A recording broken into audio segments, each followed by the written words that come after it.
I ragazzi dai 12 ai 15 anni potranno finalmente vaccinarsi utilizzando Pfizer.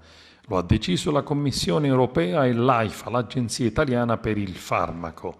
Le regioni dunque potranno programmare le somministrazioni senza tener presente dell'età anagrafica già dai prossimi giorni. In una nota ufficiale l'AIFA scrive: dati disponibili dimostrano l'efficacia e la sicurezza del vaccino anche per i soggetti compresi in questa fascia di età. Gli Stati membri possono ora decidere di estendere la loro campagna ai più giovani ed è quello che sarà fatto nei prossimi giorni con il coinvolgimento dei pediatri.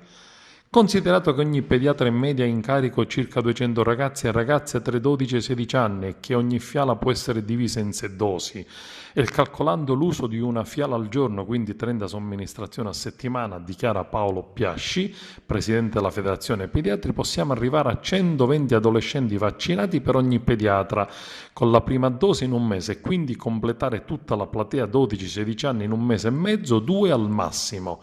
L'obiettivo di una ripartenza in sicurezza delle scuole è realistico e riuscendo a vaccinare i giovanissimi dovrebbero ulteriormente diminuire i contagi.